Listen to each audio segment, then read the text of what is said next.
Na po, hindi po ako kagaya ni Sir Ed, no? Kasi mayor man sila. Ako, non-commission officer lang po ako. Pero 12 years ako nagbuwis buhay sa sundalo. Marami na akong nadaanan. Na-share ko na yung iba kina Sir Kuya Ed, saka kinakabatang. Ang ano ko lang dyan, yung about sa December 30, ah, naka, suporta, yung suporta namin kay Sir Kuya Ed, talagang although Marine siya, ako Army, hindi kami, pero isa lang tama yung sabi mo sir na soldiers never die. They just fade away. Pero kami po, sana po namamahinga na kami, ganyan. Lalo na ako, nagbuwis buhay ako sa sundalo, pero wala akong pension kahit pisong duling. 28 years po ako sa gobyerno. Nag-serve ako sa sundalo 1973 hanggang 1985. Ang last ko po, 1980 hanggang 85 sa 1st Scout Ranger Regiment dito sa Davao del Norte at saka Oriental. Bago ako, hindi na nag-re-enlist. So, full support po ako at saka may tropa din ako, no? Mga uh, tribo. Kasi tribal leader ako dito sa Davao City, Bagobo, Tagabawa. Mayroon na akong gi-organize na dalawang team para kung sakali man talagang na ito, huling hirit, sabi nga nila. Sabi nga ni PRRD, huling Pasko na lang nila BBM ito eh. Saka yung mga kriminal, mga bangag dyan. Yung sige kayong batikos. Wala pa nga kayong ginawa sa bansa natin. Kami, masakit para sa amin. Nagbuwis buhay kami tapos ganito ang sasapitin ng bansa. Yung medalya namin hindi tinatanggap sa pawnshop. Tapos kung makamura kayo, akala nyo kung sino kayo. Los-los ninyo. Masakit para sa amin. Lalo na ito ngayon, nabasa ko itong uh, interview ni David Walalo alias Dr. O kay Professor Ana Malindog Uy. Talagang grabe ang pambubudol sa atin. Pinapaalam sa atin na 5 lang ang EDCA nakapasok dito sa Pilipinas. Pero hindi. Sinabi ni David Siam. At saka itong uranium na ito, malaking issue ito. Ito ang magiging mitsa ng ating bansa nung na-discover at saka na-confiscate ito ng joint composite team ng NBI at saka Philippine Nuclear Research Institute noong October 28. Pero nagkaroon ng press con 3rd week of December na. So, anong ginagawa itong bangag na administrasyon na ito? Tinatago nila sa taong bayan ang totoong sitwasyon natin ngayon sa bansa. Itong na ito, itong military grade na uranium isotopes, uranium-235 at saka 238, elements ito para magawa ng nuclear bomb. Wala naman tayong natural resources na uranium sa ating bansa. Paano nakapasok ito? Alam mo ang sabi ni David, ni Dr. O, it takes well-funded at saka highly trained personnel to transport this uranium. So ngayon, tayo ngayon, ang alam natin, 5 lang EDCA. Yung 3 nahuli sa Cebu, Cagayan de Oro at saka sa Pasay, saan nahuli ito ng composite team nga. Yung 2 doon may EDCA, yung Cebu at saka Cagayan de Oro. Ang tanong ngayon, saan itong 4? Kasi yung sinabi sa atin, 5 lang. Actually pala ito, siyam na EDCA na ang nakapasok dito sa atin. Ngayon, may isa pang concern dito, no? Kaya ako lang kasi ko ito kay Sir Kuya Ed nung Nung tinalakay niya itong about sa uranium.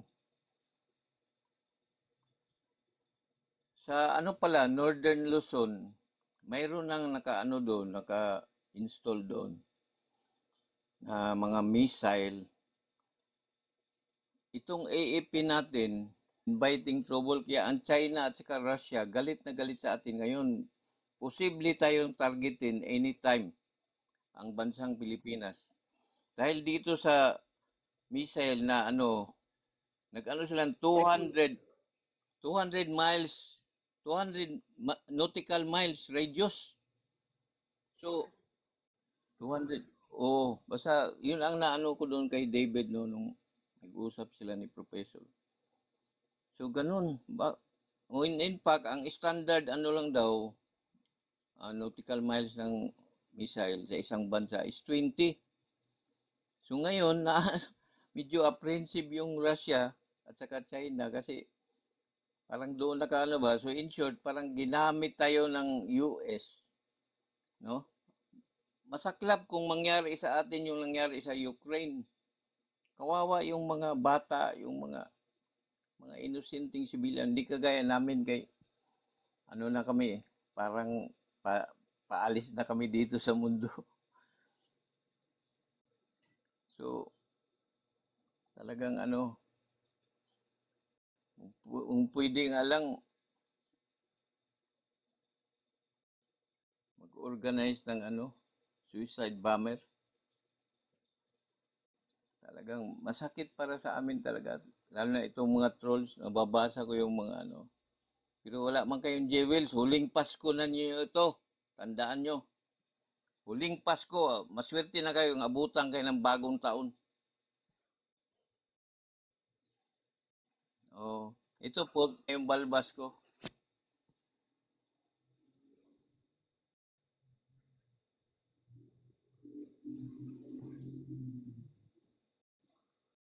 Oo, maganda po talaga sir, malaman ng taong bayan yung katotohanan tungkol doon. Kasi nung napanood ko yung ano nila, tumayo yung tumayo yung buhok ko. Talagang galit.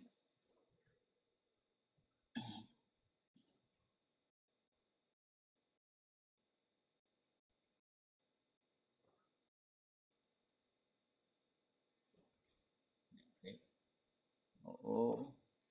Kasi yung apat na tinago na EDCA sites, posible na nandun yung uranium, no? So, ito rin pala ang matinding Puso mo, Kuya dahilan Eko, puso mo. bakit bak Uy, kapatid na Agila, magandang hapon. Andiyan yung kapatid ko na MILF.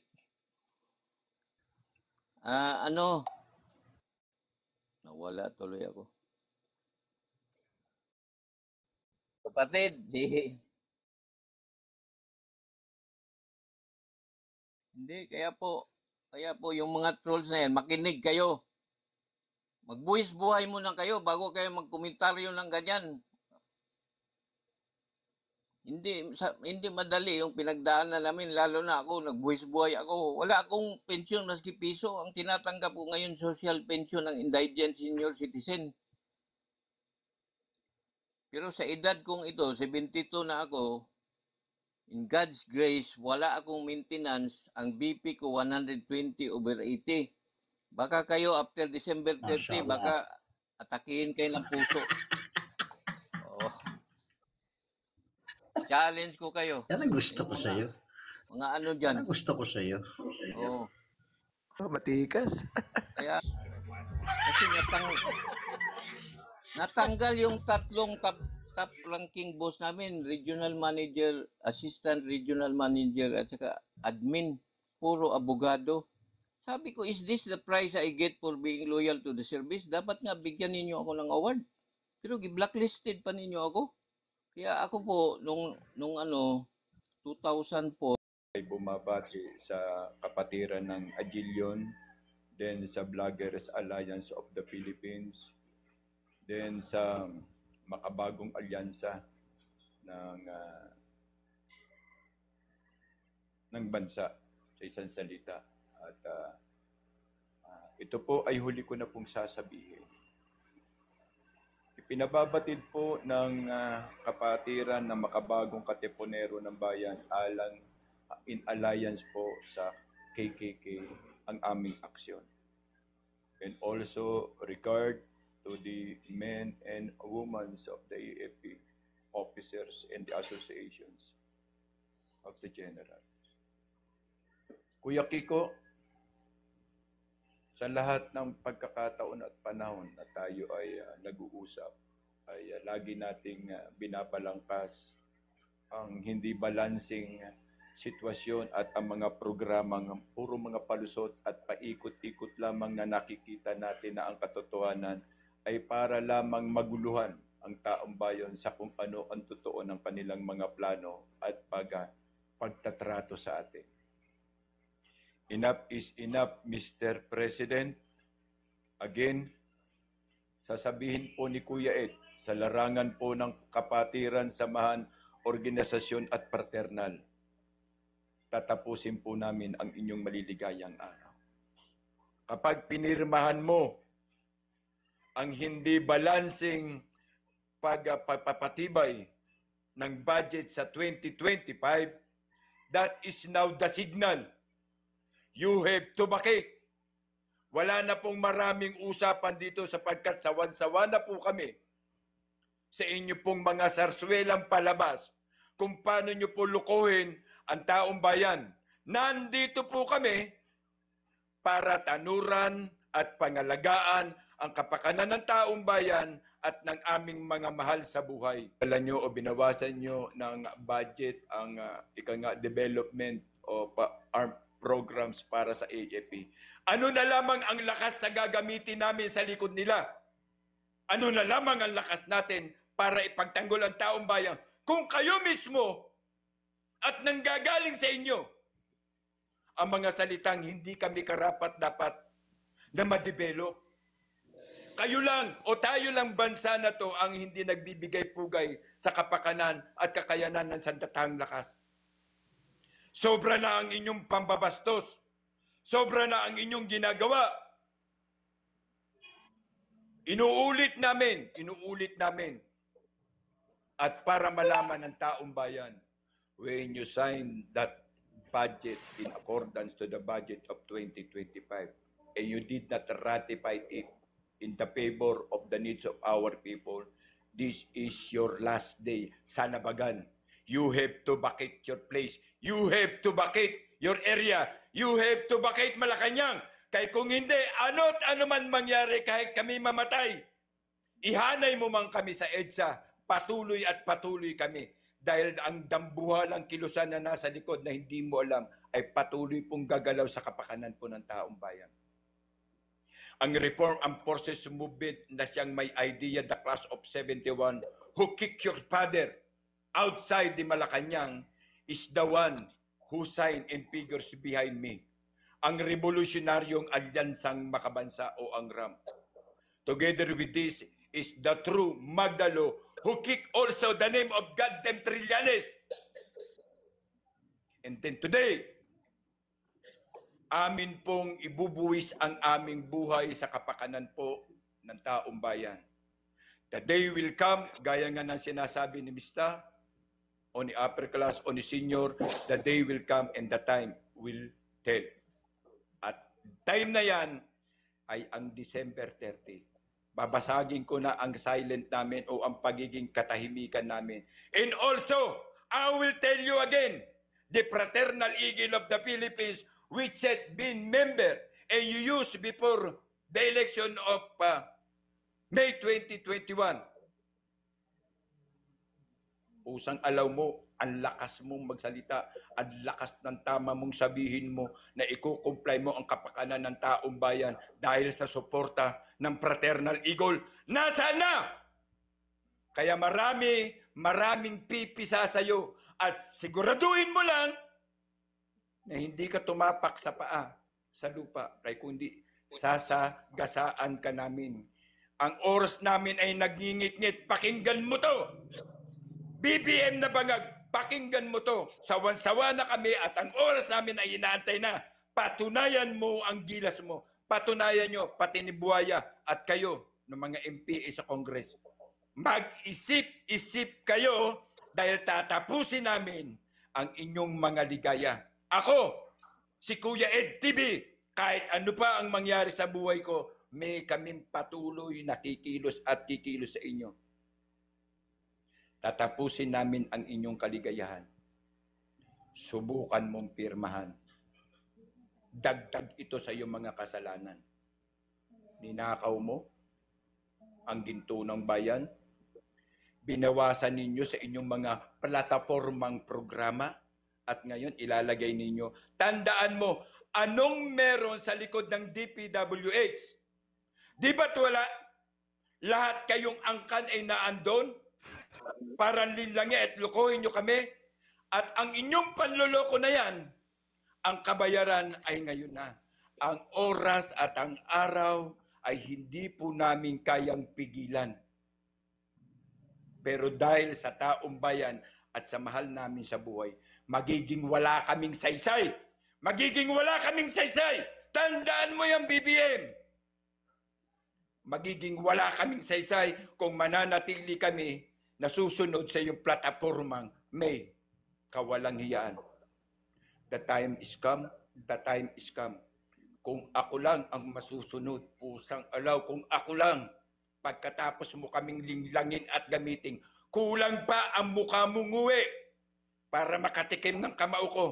Nang naggagalaiti ako sa galit, dahil hindi lamang ang taong bayan ang naloko mo, kundi kami at ang mahal namin sa buhay. Pusang alaw mo ka. Darating at darating ang oras, matatapos din ang kaligayahan nyo. Yan ang bangungot na salita para sa inyo. Dahil hindi namin kayo tatantanan. Kami ang inyong nightmare. Wala kang gagawin sapagkat nasa paligid mo kami. Kahit sabihin mo pa andyan ka sa Malacanang, bubunutin namin ang Malacanang at ipapagpag namin ito. Lilinisin namin ito para mawala ang iyong bakat. Yung bakat, binigyan ka na namin ng pagkakataon, pero tinarantado mo pa, winalanghiya mo pa, at dinaig mo pa ang iyong walang hiyang magulang. Pinatunayan ninyo na kayong mga Marcos, ang tanging objective ninyo ay nakawan ang Pilipinas. Paano nyo masasabi na kayo may pinakamaraming ginto, tapos na nakawin nyo ang ginto ng bayan? Ukin na namitin. Bauninam! Tandaan mo to. Magkikita tayo. Magkikita tayo. Pusang alaw, balutan ka na ng inumang pambalot. Proteksyonan mo na ang sarili mo at proteksyonan. Ay! Si Kuya Ed TV ang nagsasabi, ako ang mauuna. Hindi ako magpapahuli dahil kawalangian mo ang siyang dahilan kung bakit ako ganito. Gusto mo pa kaming linlangin at gamitin para ipain mo sa Amerika at saka sa China. Ginagawa mo kaming mga gago, ginagawa mo kaming mga bobo. Pusang alaw mo ka, ang lakas ng amat mo, tandaan mo to. Time will come. And that time will be in your hand to sign it. Pag pinirmahan mo yan, makinig ka BBM! Pag pinirmahan mo yan,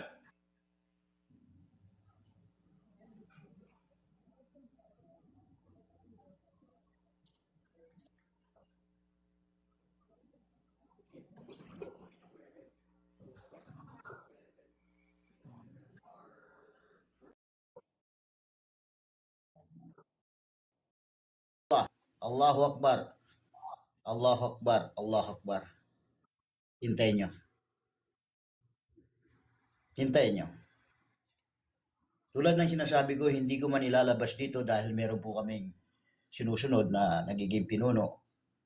Bukod tanging masasabi ko sa inyo, Allahu Akbar. Sana dumiretso ka sa isang bagay, BBM, o sino man mga salot na mga kasama mo o nasa hanay mo, sana dumiretso kayo para sa taong bayan.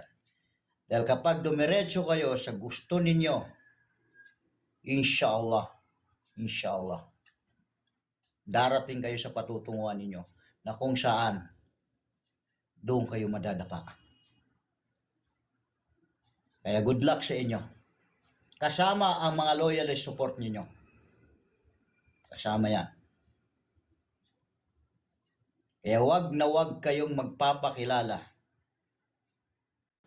Wag na wag kayong Tama yung ginagawa ninyo. Gumagamit kayo ng fake account. Tama yung ginagawa ninyo. Kasi kapag nawala na yung amo nyo, ang gagawin ninyo, lilitaw kayo as in tunay kayo. At totoo kayo. At isisigaw nyo, Duterte kami. Mga lintik kayo. Yan namang style nyo eh.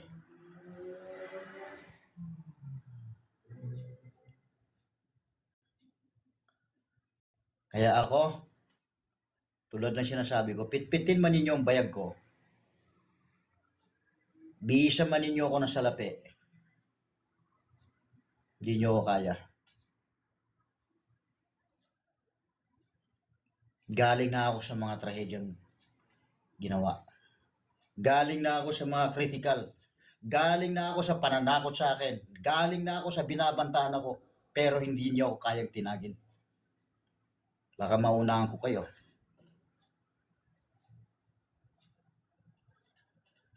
Hindi man naman ako matapang. Kaya lang, pagdating sa karapatang pangtao, tatayo ako. Ginawa ko na yan, marami na. Marami na. Marami na rin tumatawag sa akin yung mga malalapit sa akin na kaya kong abutin. Na hindi nila kaya. Sir Parson, pwede ba? Rescue mo kami. Kahit natutulog ako, hindi nagiging sagabal sa akin yan. Kasi ang taong ito, pagdating sa karapatan, kaya niyong gamitin sa tamang pamamaraan. Pero kapag sa kalokohan, ay didiin ko kayo. Magkaaway tayo.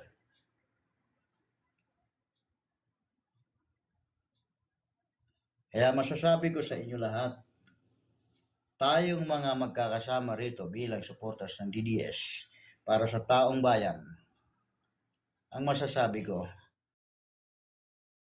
kung mahina ang loob mo, di bali huwag kang magsalita.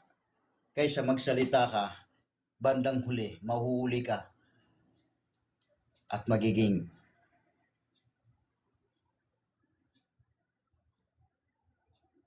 malambot ka pa sa gulay. Kaya nga, kailangan pag sinimulan mo na, gawin mo. Kaya, yun ang masasabi ko sa inyo, mga loyalist, BBM support, itong administrasyon nito, magsawa kayo. Magsawa kayo sa lahat ng ginagawa ninyo. Kasi kahit anumang panghaharang sa inyo, nasa inyo ang kaharian. Kaya niyong gawin. Isagad na ninyo. Isagad nyo.